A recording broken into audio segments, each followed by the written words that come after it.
जय हिंद साथियों। तो साथियों आज हम देखेंगे ईवीएस का प्रैक्टिस सेट नंबर 4, जिसमें हम देखने वाले हैं पिछले प्रैक्टिस सेट की तरह 30 बहुत ही महत्वपूर्ण प्रश्न। तो सभी साथी अंत तक हमारे साथ बने रहें और जिन साथियों को इन क्वेश्चंस की पीडीएफ चाहिए वो हमारा टेलीग्राम चैनल ज्वाइन कर लें, उसका लिंक आपको नीचे डिस्क्रिप्शन में मिल जाएगा। और जो भी साथी चैनल पर नए आए हैं वो सभी साथी चैनल को सब्सक्राइब जरूर कर लें और साथ में घंटी बटन को भी दबा दें, जिससे कि हमारी वीडियोस के नोटिफिकेशन आप तक पहुंच जाए। तो साथियों शुरू करते हैं आज की क्लास और देखते हैं अपना पहला प्रश्न।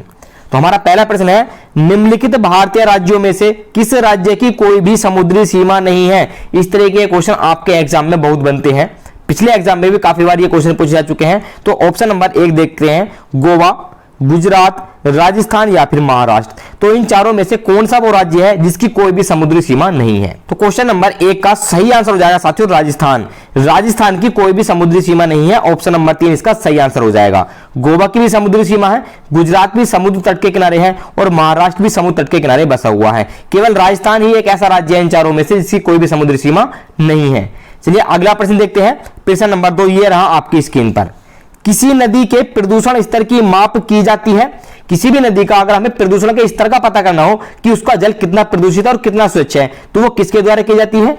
एसटीपी के द्वारा, एटीपी के द्वारा, बीओडी के द्वारा या फिर डब्ल्यूपीएल के द्वारा। तो क्वेश्चन नंबर 2 का सही आंसर क्या होगा? वेरी वेरी इंपोर्टेंट आपके लिए क्वेश्चन हो जाता है। तो इसका सही आंसर हो जाएगा साथियों ऑप्शन नंबर 3, बीओडी के द्वारा किसी भी नदी के प्रदूषण के स्तर की जांच की जाती है। ऑप्शन नंबर 3 इसका सही आंसर हो जाएगा। अगर साथियों बात करें बीओडी के फुल फॉर्म की, तो इसकी फुल फॉर्म होती है biological oxygen demand. Biological oxygen demand BOD की फुल फॉर्म होती है, जिसके द्वारा हम जल में कितनी ऑक्सीजन है यह पता करते हैं और उसी के द्वारा प्रदूषण के स्तर की जांच हो जाती है। चलिए अगला प्रश्न देखते हैं। प्रश्न नंबर 3 ये रहा आपकी स्क्रीन पर आज की क्लास का। वायरस संक्रमण से होने वाला रोग कौन सा है? कोलेरा, टाइफाइड, जुखाम या फिर मलेरिया। तो इन चारों में से कौन सा वो रोग है जो वायरस संक्रमण से फैलता है? तो क्वेश्चन नंबर 3 का सही आंसर होगा साथियों जुखाम। ऑप्शन नंबर 3 इस प्रश्न के लिए सही आंसर हो जाएगा। जुखाम वायरस संक्रमण से होकर फैलता है। बाकी कोलेरा, टाइफाइड और मलेरिया ये तीनों रोग जल के द्वारा फैलते हैं। तीनों रोग किसके द्वारा फैलते हैं? जल के द्वारा फैलते हैं। इनका वायरस जल में होता है। प्रश्न नंबर 4 देखेंगे। भारत में कृषि को प्रभावित करने वाला मौसम का सबसे महत्वपूर्ण तत्व कौन सा है? तो वो कौन सा ऐसा तत्व है जो भारत में कृषि को सबसे ज्यादा प्रभावित करता है? आर्द्रता, तापमान, पवन या फिर वृष्टि। तो क्वेश्चन नंबर 4 का सही आंसर होगा साथियों ऑप्शन नंबर 4, वृष्टि भारत में कृषि को सर्वाधिक प्रभावित करती है। ऑप्शन नंबर 4 इसके लिए सही आंसर हो जाएगा। चलिए अगला प्रश्न देख लेते हैं। प्रश्न नंबर 5 ये रहा आपकी स्क्रीन पर। वायुमंडल की सबसे ठंडी परत कौन सी है? ऑप्शन नंबर 1 देखेंगे, मध्यमंडल, तापमंडल, क्षोभमंडल या फिर आयन मंडल। तो इन चारों में से कौन सी वो परत है जो वायुमंडल की सबसे ठंडी परत है? क्वेश्चन नंबर 5 का सही आंसर हो जाएगा साथियों ऑप्शन नंबर 1, मध्यमंडल सबसे ठंडी परत है। तो ऑप्शन नंबर 1 इस प्रश्न के लिए बिल्कुल सही आंसर हो जाएगा। प्रश्न नंबर 6 देखेंगे। निम्नलिखित में से कौन सी एक ग्रीन हाउस गैस है? ऑक्सीजन, सल्फर डाइऑक्साइड, आर्गन या फिर मीथेन। तो इन चारों में से मीथेन एक ऐसी गैस है जो ग्रीन हाउस गैस है। ऑप्शन नंबर 4 इस प्रश्न के लिए सही आंसर हो जाएगा। साथियों ग्रीन हाउस गैस वो गैसें होती है जिनके द्वारा पृथ्वी का तापमान बढ़ रहा है, जिनकी वजह से पृथ्वी के तापमान में क्या हो रही है? वृद्धि हो रही है, जिसके फलस्वरूप ग्लेशियर पिघल रहे हैं और पृथ्वी का जल स्तर बढ़ रहा है। मीथेन के अलावा CFC क्लोरोफ्लोरोकार्बन भी एक ग्रीन हाउस गैस है। कार्बन डाइऑक्साइड ये भी एक ग्रीन हाउस गैस है। इसके अलावा N2O नाइट्रस ऑक्साइड। तो ये चारों गैसें ग्रीन हाउस गैस हैं, आप सभी को याद रखनी है। मीथेन, क्लोरोफ्लोरोकार्बन, कार्बन डाइऑक्साइड और नाइट्रस ऑक्साइड। प्रश्न नंबर 7 देखेंगे आज की क्लास का। भारत में प्रोजेक्ट टाइगर की शुरुआत कब हुई थी? 1982 में, 1973 में, 1992 में या फिर 1996 में। तो बाघ हमारा राष्ट्रीय पशु है, इसके लिए प्रोजेक्ट टाइगर की शुरुआत 1 अप्रैल साल 1973 को जिम कॉर्बेट नेशनल पार्क से की गई थी। जिम कॉर्बेट नेशनल पार्क से इसकी शुरुआत की गई थी। तो ऑप्शन नंबर 2 1973 इस प्रश्न के लिए बिल्कुल सही आंसर हो जाएगा। चलिए अगला प्रश्न देखते हैं। प्रश्न नंबर 8 ये रहा आपकी स्क्रीन पर। पृथ्वी तल पर उस काल्पनिक रेखा को क्या कहते हैं जो 1800 मेरिडियम यामोत्तर पर खींची गई है? तो उस काल्पनिक रेखा को हम क्या कहेंगे? कर्क रेखा, अंतरराष्ट्रीय तिथि रेखा, विषुवत रेखा या फिर प्रधान यामोत्तर रेखा। तो क्वेश्चन नंबर 8 का सही आंसर होगा साथियों ऑप्शन नंबर 2। ऑप्शन नंबर 2 अंतरराष्ट्रीय तिथि रेखा उसको हम कहेंगे। ऑप्शन नंबर 2 इसके लिए सही आंसर हो जाएगा। चलिए अगला प्रश्न देखते हैं। प्रश्न नंबर 9 ये रहा आपकी स्क्रीन पर। निम्नलिखित में से किस राज्य में गल्फ ऑफ मन्नार मैरीन राष्ट्रीय पार्क स्थित है? वेरी वेरी इंपोर्टेंट ये क्वेश्चन हो जाता है आपके लिए। तो भारत का वो कौन सा राज्य है जिसमें गल्फ ऑफ मन्नार मैरीन राष्ट्रीय पार्क स्थित है? तमिलनाडु, गुजरात, अंडमान द्वीप समूह या फिर पश्चिम बंगाल? तो क्वेश्चन नंबर 9 का सही आंसर होगा साथियों, वो राज्य है तमिलनाडु। ऑप्शन नंबर 1 इस प्रश्न के लिए सही आंसर हो जाएगा। चलिए अगला प्रश्न देखते हैं। प्रश्न नंबर 10 ये रहा आपकी स्क्रीन पर। जनगणना 2011 नहीं है 2021 है। जनगणना 2021 के अनुसार भारत में लिंगानुपात कितना है? 916, इधर महिलाएं हैं और इधर हमारे पुरुष हैं। तो महिलाएं पुरुष 940 1000, 920 1000 या फिर 1020 1000। तो हाल ही में सर्वे के अनुसार पता चला कि इस बार महिलाओं की संख्या में वृद्धि हुई है, तो जो हमारा मेल फीमेल रेशियो है वो बढ़कर 1020 पर 1000 पुरुष हो गया है। 1000 महिलाओं पर 1000 पुरुष। तो ऑप्शन नंबर 4 इस प्रश्न के लिए सही आंसर हो जाएगा। चलिए अगला प्रश्न देखते हैं। प्रश्न नंबर 11 ये रहा आपकी स्क्रीन पर। निम्नलिखित में से किस एक प्राणी को किसान का मित्र कहा जाता है? वेरी वेरी इंपोर्टेंट क्वेश्चन हो जाता है साथियों। हम सभी आपके लिए वही क्वेश्चन लेकर आते हैं जो आपके सीटेट के एग्जाम में पहले पूछे जा चुके हैं, जो कि बहुत ही ज्यादा महत्वपूर्ण है। तो किस प्राणी को किसान का मित्र कहा जाता है? केचुआ, चींटी, मधुमक्खी या फिर तितली? तो क्वेश्चन नंबर 11 का सही आंसर हो जाएगा केचुआ। ऑप्शन नंबर 1 इस प्रश्न के लिए सही आंसर हो जाएगा। चलिए अगला प्रश्न देखते हैं। प्रश्न नंबर 12 ये रहा आपकी स्क्रीन पर। पर्यावरण को बचाने के लिए चिपको आंदोलन से कौन सा राज्य जुड़ा हुआ है? वेरी वेरी इंपोर्टेंट क्वेश्चन हो जाता है ये भी आपके लिए। आपकी कोई भी शिफ्ट हो सीटेट के एग्जाम की, आपको चिपको आंदोलन से जुड़ा हुआ एक क्वेश्चन जरूर देखने के लिए मिलेगा कि इसको किसने शुरू किया था, कहां पर ये शुरू किया गया था, या कि किस राज्य से जुड़ा हुआ है। तो ऑप्शन नंबर 1 देखेंगे झारखंड से, उत्तर प्रदेश से, उत्तराखंड से या फिर छत्तीसगढ़ से। तो साथियों पर्यावरण को बचाने के लिए चिपको आंदोलन की शुरुआत उत्तराखंड में हुई थी। ऑप्शन नंबर 3 इसके लिए सही आंसर हो जाएगा।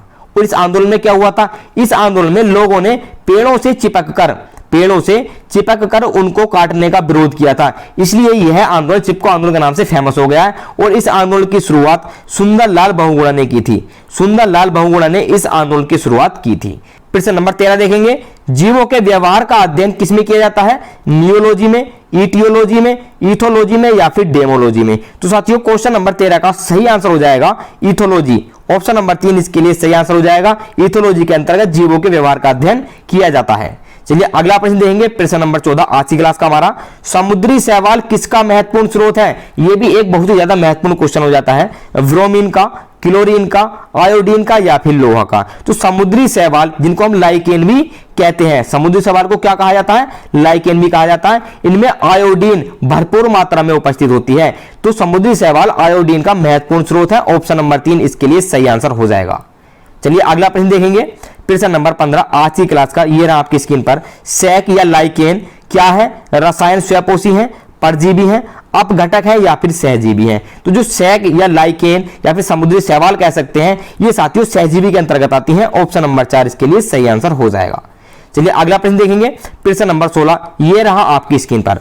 सीएनजी का ईंधन के रूप में किसमें इस्तेमाल होता है? सीएनजी का जो यूज होता है, उपयोग होता है, यह ईंधन के रूप में किस किस में इस्तेमाल होता है? उद्योगों में, वाहनों में, खाना बनाने में या फिर वाहनों एवं उद्योगों दोनों में? तो क्वेश्चन नंबर 16 का सही आंसर होगा साथियों ऑप्शन नंबर 4, वाहनों एवं उद्योगों दोनों में सीएनजी का उपयोग होता है। ऑप्शन नंबर 4 इसके लिए सही आंसर हो जाएगा।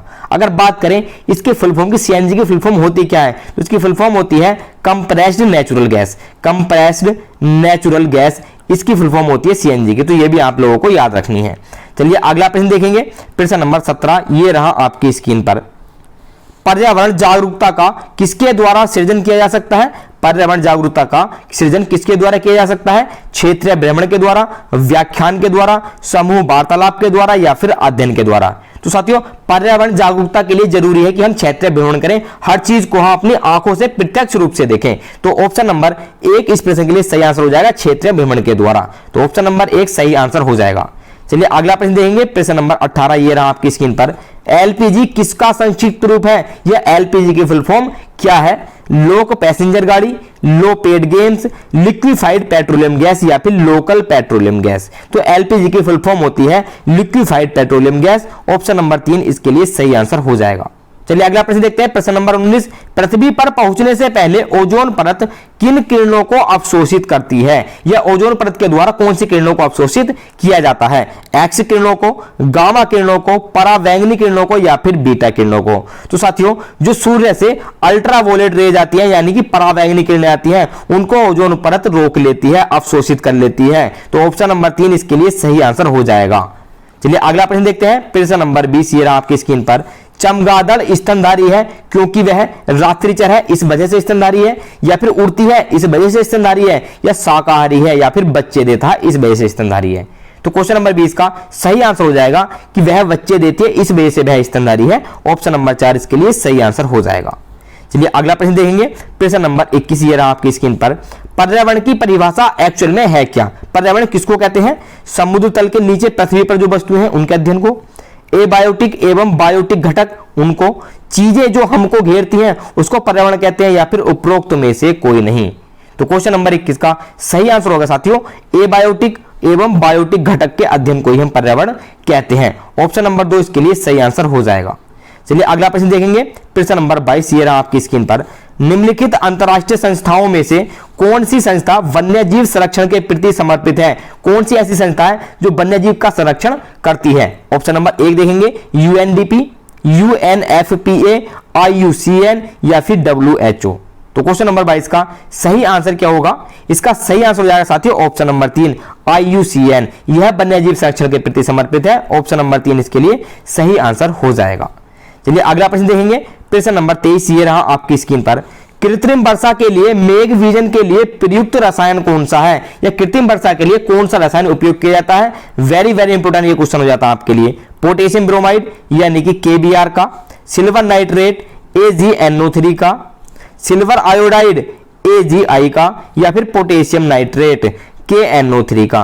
तो इन चारों में से कौन सा वो रसायन है जो कृत्रिम वर्षा के लिए उपयोग किया जाता है? तो क्वेश्चन नंबर 23 का सही आंसर हो जाएगा साथियों ऑप्शन नंबर 3 सिल्वर आयोडाइड का उपयोग कृत्रिम वर्षा के लिए मेघ विजन के रूप में किया जाता है। ऑप्शन नंबर 3 इसके लिए सही आंसर हो जाएगा। चलिए अगला प्रश्न देखेंगे। प्रश्न नंबर 24 ये रहा आपकी स्क्रीन पर। बायोडीजल तैयार किया जाता है जेट्रोफा के द्वारा, यूट्रिकुलेरिया के द्वारा, देवदार के द्वारा या फिर यूकेलिप्टस के द्वारा? तो ये चारों जो नाम दे रखे हैं ये पेड़ के नाम है, पौधों के नाम है। तो पौधों के द्वारा, पौधों में एक ऐसा फल होता है जिसके बीज से बायोडीजल तैयार किया जाता है, तो वो पेड़ होता है जेट्रोफा का। ऑप्शन नंबर 1 इस प्रश्न के लिए सही आंसर हो जाएगा। चलिए अगला प्रश्न देखेंगे। प्रश्न नंबर 25 आज की क्लास का ये रहा आपकी स्क्रीन पर। विश्व ओजोन दिवस कब मनाया जाता है? 16 सितंबर को, 21 मार्च को, 25 अप्रैल को या फिर 5 जून को? तो साथियों 16 सितंबर को विश्व ओजोन दिवस मनाया जाता है। ऑप्शन नंबर 1 बिल्कुल सही आंसर हो जाएगा। अगला प्रश्न देखेंगे। प्रश्न नंबर 26 आज की क्लास का हमारा। सिल्वीकल्चर किससे संबंधित है? सिल्क से, वन एवं वन्य उत्पाद से, फूल से या फिर उर्वरक से? तो सिल्वीकल्चर का संबंध किससे है? क्वेश्चन नंबर 26 का सही आंसर होगा साथियों ऑप्शन नंबर 2 वन एवं वन्य उत्पाद से सिल्वीकल्चर का संबंध है। ऑप्शन नंबर 2 इसके लिए सही आंसर हो जाएगा। चलिए अगला प्रश्न देंगे। प्रश्न नंबर 27 ये रहा आपकी स्क्रीन पर। निम्नलिखित में से किस जनपद में चंद्रप्रभा वन्यजीव अभयारण्य स्थित है? एक और इंपोर्टेंट क्वेश्चन हो जाता है आपके लिए। चंद्रप्रभा वन्यजीव अभयारण्य कहां पर स्थित है? चंदौली, लखीमपुर खीरी, लखनऊ या फिर वाराणसी? तो क्वेश्चन नंबर 27 का सही आंसर होगा साथियों यह चंदौली में स्थित है। ऑप्शन नंबर 1 इसके लिए सही आंसर हो जाएगा। प्रश्न नंबर 28 देखेंगे। निम्नलिखित में कौन द्वितीय श्रेणी का उपभोक्ता है? तो इन चारों में से कौन सा वो जीव है जो खाद्य जाल में, खाद्य श्रृंखला में द्वितीय श्रेणी के उपभोक्ता के रूप में जाना जाता है? सांप, हाथी, शेर, बकरी? तो पहले हम खाद्य जाल को समझ लेते हैं। हम पिछले प्रैक्टिस सेट में अपने बात कर चुके हैं इसके बारे में, दोबारा से समझते हैं। सूर्य के प्रकाश की उपस्थिति में जो अपना भोजन स्वयं तैयार करते हैं उनको कहेंगे हम उत्पादक, जैसे कि पेड़ पौधे हो गए। ठीक है, जैसे क्या हो गए? पेड़ पौधे।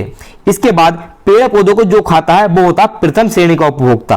प्रथम श्रेणी का उत्पादक नहीं होगा, उपभोक्ता होगा। और जो उन प्रथम श्रेणी के उपभोक्ता का सेवन करता है वो होगा द्वितीय श्रेणी का उपभोक्ता। ठीक है, तो यहां पर हाथी क्या होता है? शाकाहारी होता है। सभी शाकाहारी प्रथम श्रेणी के उपभोक्ता के अंतर्गत आते हैं। इस बात का आपको ध्यान रखना है, प्रथम श्रेणी के उपभोक्ता के अंतर्गत आते हैं सभी जो शाकाहारी जीव जंतु होते हैं वो। शेर की बात करें तो शेर हमारा आता है तृतीय श्रेणी में।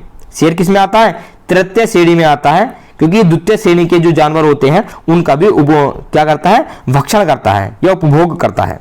बकरी की बात करें तो बकरी भी क्या है, प्रथम श्रेणी की उपभोक्ता, क्योंकि बकरी क्या है, शाकाहारी है। अब सांप की बात करते हैं, इसका आंसर हमारा ऑप्शन नंबर 1 होगा सांप। सांप क्या है, द्वितीय श्रेणी का उपभोक्ता है। जैसे पेड़ पौधों को कौन खाते हैं, कीड़े खाते हैं, और कीड़े को कौन खाता है, सांप खाता है। तो सांप कौन हो गया, सांप हो गया हमारा द्वितीय श्रेणी का उपभोक्ता। तो ऑप्शन नंबर 1 इसके लिए सही आंसर हो जाएगा। प्रश्न नंबर 29 देखेंगे, झूम खेती कहां पर होती है, बिहार में, केरल में, मेघालय में या फिर तमिलनाडु में। तो क्वेश्चन नंबर 29 का सही आंसर होगा साथियों मेघालय। ऑप्शन नंबर 3 इसके लिए सही आंसर हो जाएगा। अब झूम खेती होती क्या है, यह ज्यादातर पर्वतीय इलाकों में की जाती है।